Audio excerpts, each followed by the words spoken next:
game week. This is week 3 in the SEC. We are the Out of Bounds Show, 105.9 The Zone, WRKS, ESPN. Tom Luginbill will join us on the Coors Light guest line in just a minute.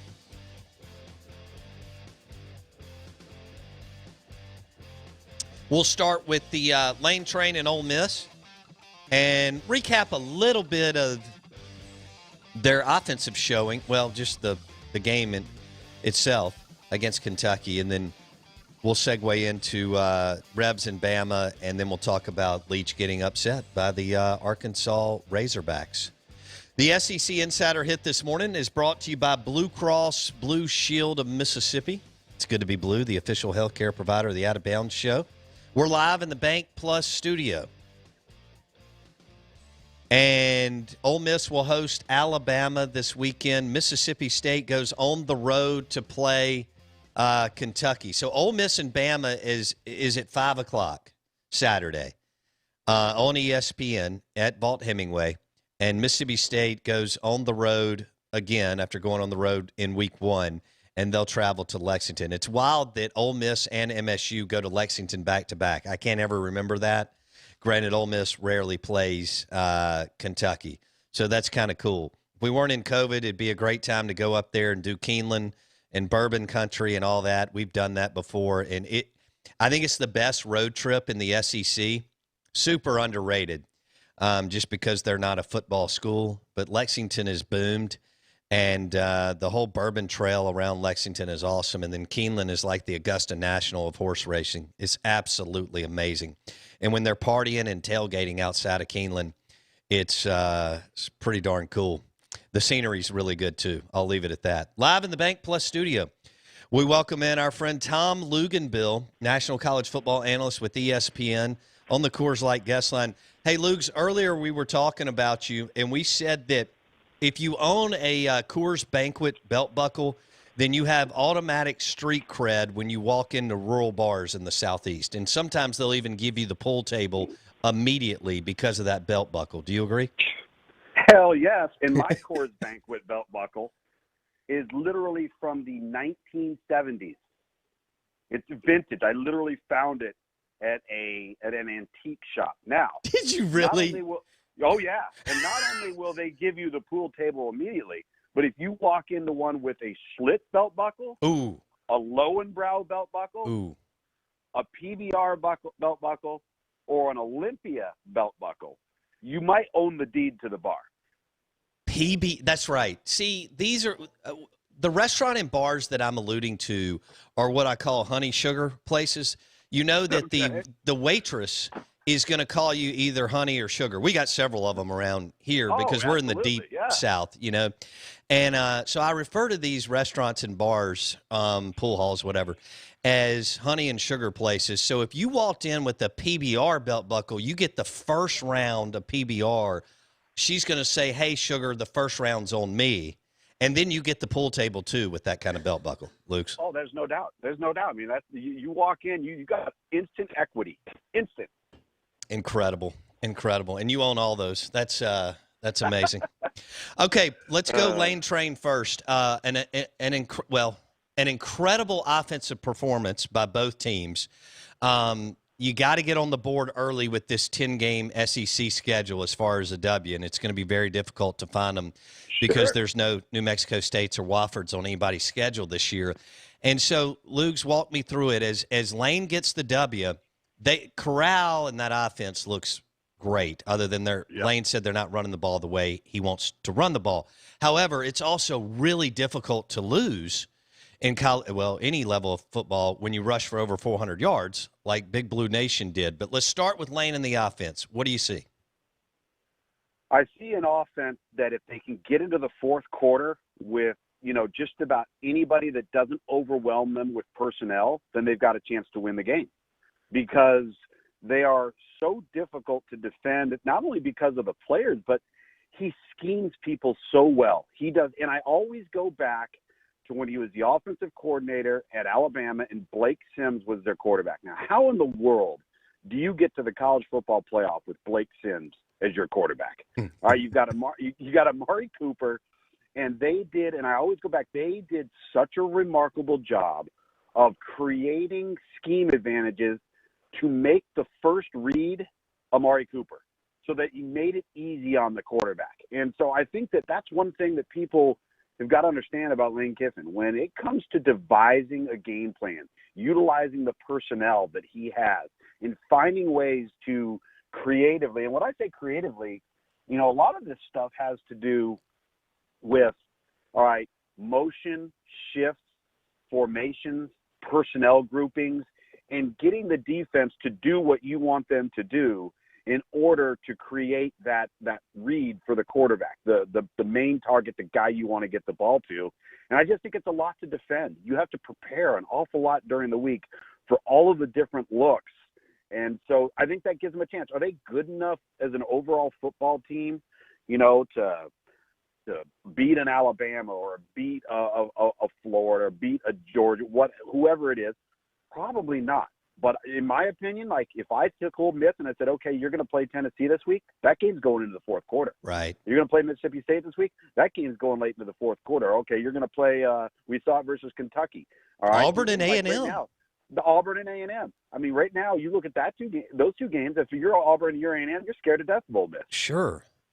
And we're going to get to that a little bit later as far as what Jimbo and Gus where they may be going and how they may be getting in a little bit of maybe not hot water, but warm. Well, of course, at Auburn, you can get in hot water in like 5 seconds, but we'll go warm water. Tom Luginbill, ESPN on the Coors Light guest line. Here's another example, Luke, that you walked us through like in April and May as far as his ability to get the ball to his playmakers regardless of really what's going on. Kenny Yeboah transfers in from Temple, and he's this 6'4", 5 guy, 230-plus pounds. He's a matchup nightmare in the game today, and right out of the chute, I mean, the kid hasn't even unpacked, okay? Yeah. He hadn't been there but a few weeks. Right out of the chute, boom, Kiffin is already getting the ball to him in the first 2 weeks. Talk about what a nightmare matchup a guy like that is in the game. It's like what he had with O.J. Howard. It's like what they had at Florida with Kyle Pitts. Because here's what it does to you. You don't have to get in 10 personnel, all right, 1 back, 4 wides, okay, or even 11 personnel, 1 back, 1 tight end. You can be in 12 personnel, all right, 1 back, 2 tight ends, and still have your full complement of your passing game because that guy doesn't need to be substituted for. In fact, if you have 12 personnel in the game, all right, they're not going to be in nickel on defense. So you're probably going to get a linebacker or some form of a hybrid linebacker matched up on him in the passing game. And that's a complete mismatch. I think that's the thing, too, that the people don't realize. People keep wondering, well, why is this Kyle Pitts guy such a nightmare? Because he can line up anywhere, and you don't have to get in 4 wides. You don't have to get in obvious passing personnel and passing formations. You can stay in a run-heavy look and run the entire complement of your passing game. That's why it's such a problem. He mentioned not being able to run the football like he wants to. Matt Corral led them in rushing, and Matt's really athletic and elusive. He's not John Rice, but he doesn't have to be. But he had 13 carries for 51 yards. It sounded like Lane wants to shift that back to Ely and Snoop Connor. Sure he does. And wouldn't you? Yes. I mean, number one, you want out of preservation, you do. That's number one. Number two, I think, you can shift that back to Jerrion Ely. You can still do some of the creative things where you bring John Rice in and he and Corral are on the field at the same time, or he and Ely are on the field at the same time. And now he gets some of your run production and you're still preserving Corral. But yeah, I don't think there's any question. That's the one thing that this Ole Miss offense doesn't have under Lane Kiffin yet that Alabama did have, and that was that ability to run the football at will whenever you wanted to, regardless of what the down and distance was, because Ole Miss isn't built like that yet. But I know where he wants to get, and I know why he's saying that. Is he wants to take some pressure off the quarterback, and he wants to certainly take pressure off the quarterback having to contribute to the run game. Is this Tom Luginbill on the Out of Bounds show and the Coors Light guest line? Is this Bama's most complete it's early, but is this Bama's most complete team under Saban? It might be. It's as good of one as that I've seen in the last couple of years. And remember, this is also the first. Whoa, we may have lost Tom. All right, Out of Bounds, ESPN 105.9 The Zone, brought to you by Havana Smoke Shop. Our Luginbill hits are brought to you by Havana Smoke Shop, 2 locations, I-55 North, and their new location across from Shaggy's, right by the reservoir, right? Liga Privadas, Fuentes, La Flor Dominicanas, you name it, Olivas. They've got the best selection of cigars in central Mississippi at Havana Smoke Shop, I-55 North Frontage Road, and then across from Shaggy's at the reservoir. Our guests join us on the Coors Light guest line. As you heard earlier in the interview, Tom Luginbill has a great belt buckle collection. We'll get into Bama and then Mississippi State and Kentucky. Cool. Lugs is back. Lugs, you have the floor. Is this Bama's most complete team? It certainly looks like it's developing that way. Now, the one thing we've got to acknowledge, too, is it's also been one of the healthiest teams Nick Saban has had entering into the last 2 seasons. If you remember, last year just got decimated on defense before they even played a game. And, are they dynamic at quarterback like they were with Tua and Jalen? No. But you might get more of a consistent performance in terms of accuracy from what we're seeing from Mac Jones right now than maybe we saw from those other 2 guys in terms of taking less risk. And to me, that's as big of a deal as anything. I think that's why you look at Alabama on offense and you say, okay, they don't screw it up. You look at Georgia last week, they don't screw it up. You look at Auburn, and they got one of the most inaccurate quarterbacks in college football, even though he's very, very talented. So defensively, offensively, in the kicking game, Alabama look like the team that didn't need the primer, right? They didn't need the game against Western Kentucky. They didn't need the game versus Kent. Yeah. It didn't matter who was going to take the field. They were so superior athletically. And from an execution standpoint, given the current state that our world's in right now, I would make a strong argument that, everybody's had to make sacrifices and make changes to get to the field. But I bet you when Alabama is practicing, when they're actually on the field, their practices have been no different than they were in any other year. That's a good point. So Mac Jones, is he where do I go? Is he a more talented Greg McElroy? No, I don't think so. I think he's kind of like Jake Browning. Do you remember Jake Browning at Washington? I do remember Jake Browning at Washington. He's kind of like Jake. Greg's a lot bigger. I mean, I've worked for 4 straight years, the last 4 years. Okay, Greg's a lot bigger than Mac is. Okay. I think he probably has a stronger arm than Mac, but there's a lot of similarities in the process and the way they go about it. Effective, efficient, don't take risks with the football, take what the defense gives them, utilizes the playmakers around him. I think that's the thing that Mac Jones does a good job of. He doesn't try and wear an S on his chest. He doesn't have to. Just take the plays that are there, play within the scheme, know how to protect yourself with your protections and where you might be vulnerable, and let the rest take care of itself. Tom Luginbill on the Coors Light guest line. You're listening to the Out of Bounds show. Blake, do you have something? Yeah, Tom, we talked about this before you came on the air in the segment prior, but just how the game has developed into a receiver league, not a running back league. And somebody was talking about, it was Lane Kiffin in his press conference yesterday, was talking about how when he faced Alabama at Tennessee, they had Trent Richardson and all these big running backs, and they had Julio Jones, but they didn't have that was just the one guy. Now Alabama is recruiting 1 running back to 4 receivers. We talked about this Monday. Alabama's receivers were open by like 6 and 7 yards against A&M. What is Nick Saban figuring out that Lane Kiffin maybe taught him that they're now putting out guys like Waddle, Ruggs, Judy, Smith? I mean, I could go for like an hour. I think the biggest thing is that defensively you have to pick your poison, all right? Everybody says that they want to run the ball. Everybody's a run-first team. Even if you're a spread team, that's what you're going to tell people. That's the coach speak, all right? Well, it's a lot easier to be a run-first team when you have 3 or 4 guys that are a problem on the perimeter. Because pick your poison. What are you going to do? Are you going to line up and stop the run and add an extra guy into the box and put your secondary on an island versus personnel that you can't match up with? Or are you going to be in a 3- and 4-man front, try and stay in too deep in the secondary, and have a light box? Which one do you want to do? Because they're going to make you pick. And you're right. I think, and Lane Kiffin mentioned that about that Alabama team that had Julio Jones, but they didn't have anybody opposite of him, and they didn't have a dynamic tight end. So, all right, now it was you rolled coverage to Julio, but you played the run. And I think that's what the game has evolved into. And listen, the only way that you deal with that you're able to combat it, and that you're able to compete with it, is that if you're really good at corner and you're dominant your front seven. And very few teams in college football are. That's like Ohio State, Alabama, Clemson right now off the top of my head. Georgia, too. Georgia's that way on defense, too. Okay.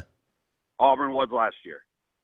Yeah, but really nobody can do that. I mean, you can't stop 3 dudes that are that talented. Kind of like what LSU had last year and Bama, and then Bama has this year. I mean, look at the NFL. They're struggling to the NFL secondaries are struggling to stop receivers. Oh, yeah. Well, especially with their rules. Well, you can't even touch them anymore. That's a good point. Out of bounds, Tom Luginbill on the Coors Light guest line. Speaking of playing within yourself and the system, Leach hit on that this week with KJ Costello. That he was trying to do too much, that, 12 plays of over 20 yards in week 1. Maybe he wanted more of that, throwing into traffic when other things were open. What was your takeaway from the big upset for Arkansas over Mississippi? Well, the KJ Costello part, the offensive part for MSU against Arkansas. So let me ask, do you know who Jimmy Lake is? I don't. Jimmy Lake is the defensive coordinator, was a defensive coordinator at the University of Washington. And when you watched how the University of Washington would play Washington State, they were superior up front. They rushed 3 and 4, dropped 7 and 8, rarely gotten man-to-man, were able to disrupt able to disrupt Washington State up front, all right? And then there were no one-on-one matchups to win. What did that look like the other night against Arkansas? Exactly like that. What Barry Odom did. The exact same thing. And the week before, LSU, in conventional wisdom, would tell you, okay, we got personnel that can match up, play man-to-man. Maybe not the whole game, and we found out that's true as well. They got beat up front.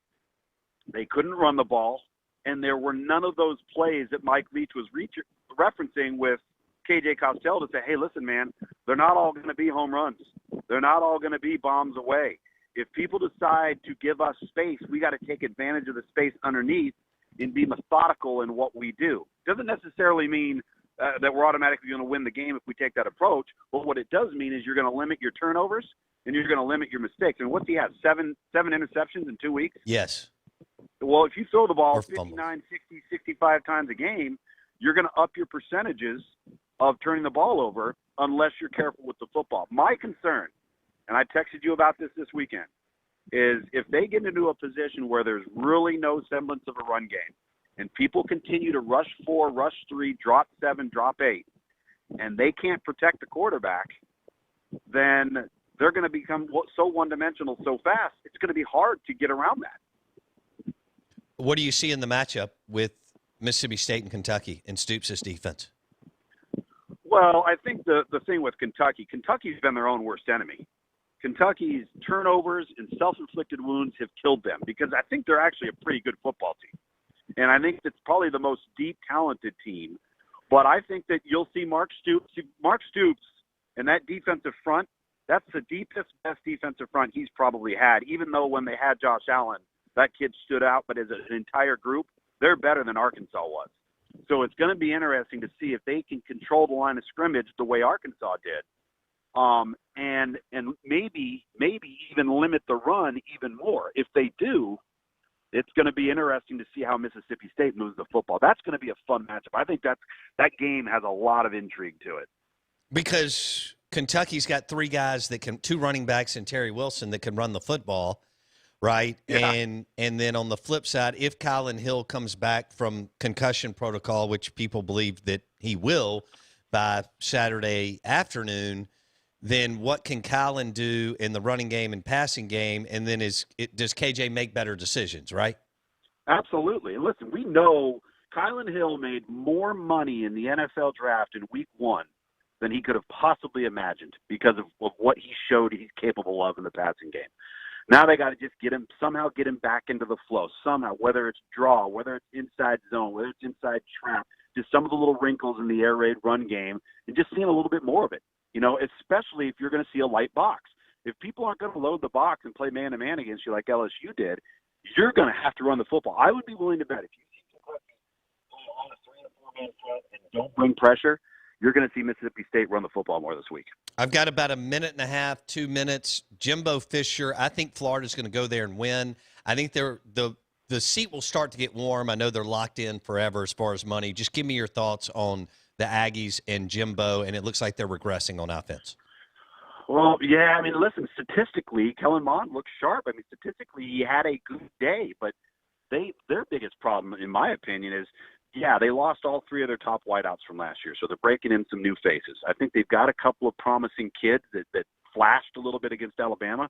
I'm not nearly as concerned about their offense as I am concerned about their defense. Just repeatedly giving up explosive plays, one after another, not being able to come up with any answers to Alabama. I know Alabama's got good personnel, but I mean, A&M's got good enough personnel to make them earn it. Right. You're not playing Vanderbilt. So I'm concerned with it. I agree with you. I think Florida's going to roll. I think Florida right now has a lot of confidence. They seem to have a lot of continuity. They don't make, killer mistakes, and mistakes that just put them in a hole. They're going to get better and better and better. And after this Texas A&M game, and keep in mind, before all this pandemic stuff, A&M had a good schedule. Yes. Now you look at their schedule, and it's like, good Lord. So that's not helping them either. And Gus, if Bo Nix is just average, this could be a problem this year for Auburn. Huge problem because, like I said, the quarterback's not accurate. He is innately inaccurate. And the guy at Georgia is not near as talented, but he's accurate, and that's why they were better on offense than Auburn was. He is Tom Luginbill, national college football analyst with ESPN on the Coors Light guest line. Lugs, have a super week. Thank you, buddy. Okay. Tom Luginbill on the Out of Bounds Show, WRKS 105.9 The Zone, ESPN, brought to you by Havana Smoke Shop. 2 locations, I-55 North Frontage Road, north of Northside Drive, and right across from Shaggy's at the Reservoir.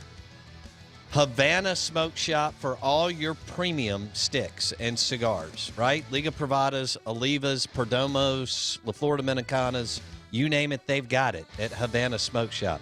We're live in the Bank Plus studio. Out of Bounds, streaming live on the Out of Bounds radio app. Mike Detillier